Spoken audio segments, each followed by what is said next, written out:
WBCAP অর্থাৎ centralise admission পোর্টালে college ভর্তির জন্য ফর্ম ফিল আপ শুরু হতে চলেছে। কিছুক্ষণের মধ্যে হয়তো ফর্ম ফিল আপ শুরু হয়ে যাবে। তবে একটা প্রশ্ন, এই মুহূর্তে ফর্ম ফিল আপ যখনই শুরু হোক না কেন তোমরা কিন্তু ফর্ম ফিল আপ করবে না।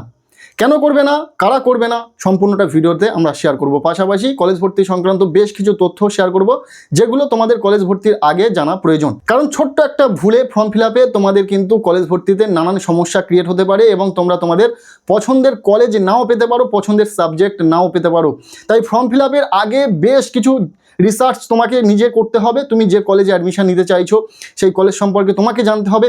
এই বিস্তারিত বিষয়টা কিন্তু ভিডিওতে শেয়ার করছি, কাজে ভিডিওটি মনোযোগ সহকারে শেষ পর্যন্ত দেখবে। প্রথমত বলি, কলেজ ভর্তির আবেদন শুরু হয়ে যাচ্ছে। তবে একটা সমস্যা ক্রিয়েট হয়েছে যে কলেজ ভর্তির আবেদন ঠিক কটা থেকে শুরু হবে সেটা এখনো পর্যন্ত জানায়নি, এবং যতটা জানা যাচ্ছে যে আজকের সন্ধ্যার মধ্যে কিন্তু কলেজ ভর্তির আবেদন শুরু হয়ে যাবে। তবে যখনই শুরু হোক না কেন তোমরা তৎক্ষণাৎ ফর্ম ফিল আপ করতে যাবে না। তার দুটো কারণ রয়েছে। কারণ যখনই কলেজ ভর্তির জন্য আবেদন শুরু হয়ে যাবে তৎক্ষণাৎ যদি তোমরা ফর্ম ফিল আপ করো সেক্ষেত্রে নানা রকম গ্লিচের সম্মুখীন হতে পারো। কারণ ওয়েবসাইট নতুন করে তোমাদের জন্য সাজানো হয়েছে, সেক্ষেত্রে নতুন পোর্টালে নতুনভাবে তোমাদের আবেদন করতে কিন্তু একটা সমস্যার সম্মুখীন হতে পারো। সেকেন্ড যে সমস্যাটি হতে পারে, তোমরা তোমাদের তাড়াহুড়োতে নিজের যে প্রেফারেন্স লিস্ট সাজাবে সেখানে ভুল করে দিতে পারো। প্রেফারেন্স লিস্ট হচ্ছে তুমি যে কলেজগুলোকে রাখবে সেটা কিভাবে রাখবে, তোমার লিস্টটা কেমনভাবে রেডি করতে হবে সেটা তোমাকে আগে জানতে হবে।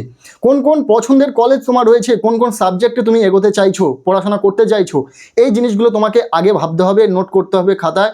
কোন কলেজে কোন সাবজেক্ট রয়েছে, কোন সাবজেক্ট নিয়ে তুমি পড়তে চাইছো সেটা তুমি যে পছন্দের কলেজ সিলেক্ট করছো সেখানে রয়েছে কিনা, কত সিট রয়েছে, এই সম্পূর্ণ বিষয়টা কিন্তু তোমাদের জানা প্রয়োজন, যেটা কিন্তু এখনো পর্যন্ত পোর্টালে নেই।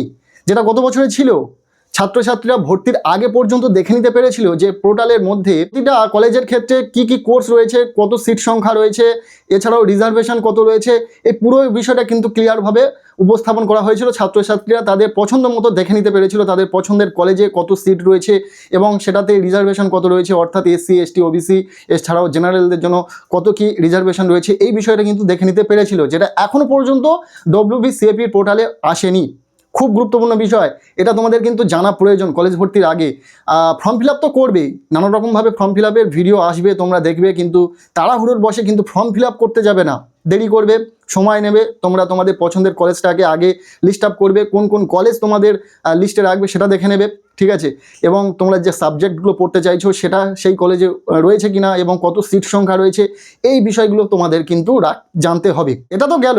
এরপরেও অধিকাংশ ছাত্রছাত্রীরা যারা কলেজে ভর্তি হতে চাইছে তারা এখনো পর্যন্ত ঠিক করতে পারেনি তারা কোন সাবজেক্ট নিয়ে পড়াশোনা করবে। পাড়া প্রতিবেশীরা, আত্মীয় স্বজনরা একটা করে সাবজেক্টের কথা বলছে যে তোর ভবিষ্যৎ এতেই উজ্জ্বল। এবং স্টুডেন্ট বা ছাত্র তোমরা যারা কলেজে ভর্তি হবে তোমরা কিন্তু সেই কথাটাই মেনে নিচ্ছ, তোমরা নিজেরা বিচার করছো না। তোমরা জানো না যে কোন সাবজেক্ট নিয়ে পড়লে তোমরা ভবিষ্যতের দিকে এগোতে পারবে, তোমাদের ভবিষ্যৎ উজ্জ্বল হবে। তোমরা পাস কোর্সে পড়বে নাকি অনার্স কোর্সে পড়বে, পাস কোর্সের ক্ষেত্রে কি সুবিধা অসুবিধা রয়েছে, অনার্স কোর্সের ক্ষেত্রে কি সুবিধা অসুবিধা রয়েছে, এগুলো তোমাদের জানা প্রয়োজন। কারণ এগুলো না জানলে তোমরা পরবর্তীতে সমস্যায় পড়বে। কেউ বলে দিল যে পাস কোর্সে তুই পড় এবং বাকি সময়টুকু তোরা কম্পিটিটিভ পড়বি, এটা তোমরা অনেকেই শুনেছো, তোমাদের মনের কথা এবং তোমাদের বন্ধু বান্ধবদের কথা।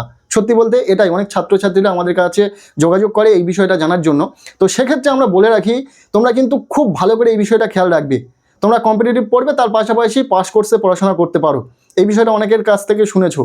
তবে অনার্স কোর্সে পড়ার পাশাপাশি কি কম্পিটিটিভ পড়া যাবে, বা অনার্স কোর্সে কতটা সময় দিতে হবে, কতক্ষণ পড়াশোনা করলে অনার্স কোর্স তোমাদের ভালোভাবে কমপ্লিট হবে, তোমরা কলেজ কমপ্লিট করতে পারবে, কতটা চাপ রয়েছে, এই বিষয়গুলো কিন্তু তোমাকে জানতে হবে। কোন সাবজেক্ট নিলে ভালো হয় বা পরবর্তীতে কোন সাবজেক্টের ডিমান্ড বাড়তে পারে, এইগুলো কিন্তু তোমাদের জানতে হবে। এগুলো নিয়ে যদি জানতে চাও অবশ্যই কমেন্ট সেকশানে জানাও, আমরা ভিডিও আকারে দিয়ে দেবো, একটি ডেডিকেটেড ভিডিও থাকবে যেখানে এই বিষয়টা পুঙ্খানুপুঙ্খ আলোচনা করা হবে। তাই প্রথমেই বলছি তুমি পাস কোর্সে পড়বে না অনার্স কোর্সে পড়বে সেটা নিজে ঠিক করো, কোন সাবজেক্ট নিয়ে এগোবে সেটা ঠিক করো।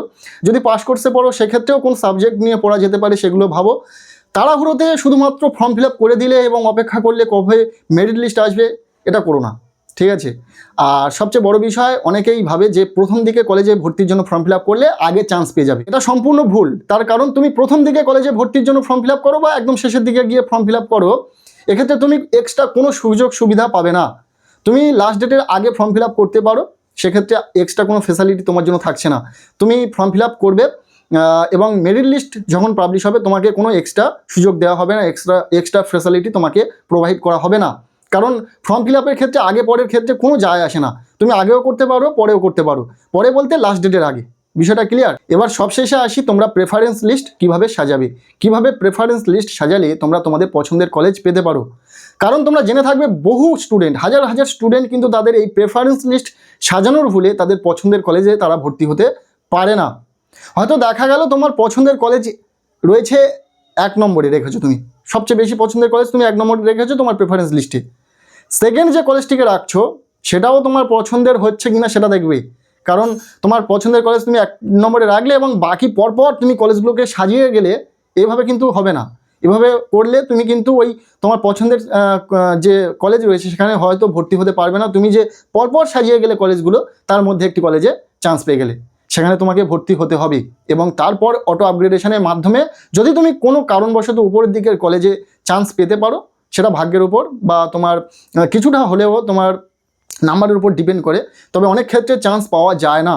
তাই তোমাদেরকে বলবো প্রেফারেন্স লিস্টটা খুব ভালো করে রেডি করবে। তাই WBCAP পোর্টালে বলে দিল যে 25টি চয়েস তুমি রাখতে পারবে, সেক্ষেত্রে তুমি আত্মহারা আনন্দে এবং তুমি 25টি চয়েস রাখবে বলে একদম ঠিক করে নিলে, কিন্তু ওরকম করলে হবে না। তুমি খুব বেশি হলে তোমার পছন্দের কলেজ 2, 3, 4টে যে কটা হবে সেই কটাই রাখবে, তার বেশি রাখবে না। অর্থাৎ যে কলেজগুলি রাখবে সেই কলেজে তুমি যদি চান্স পাও ভর্তি হতে পারবে বা ভর্তি হবে, একদম নির্দ্বিধায় ভর্তি হবে, সেই কলেজগুলোকে তুমি কিন্তু তোমার প্রেফারেন্স লিস্টে রাখবে। প্রেফারেন্স লিস্ট কিভাবে সাজাতে হয় এবং কিভাবে একদম step by step preference list তোমরা সাজাবে সেই বিষয়ে কিন্তু একটা ডেডিকেটেড ভিডিও দেবো, কারণ একটা ভিডিওতে ক্লিয়ারভাবে বোঝানো সম্ভব নয়। আমরা খুব তাড়াতাড়ি ভিডিও নিয়ে আসছি।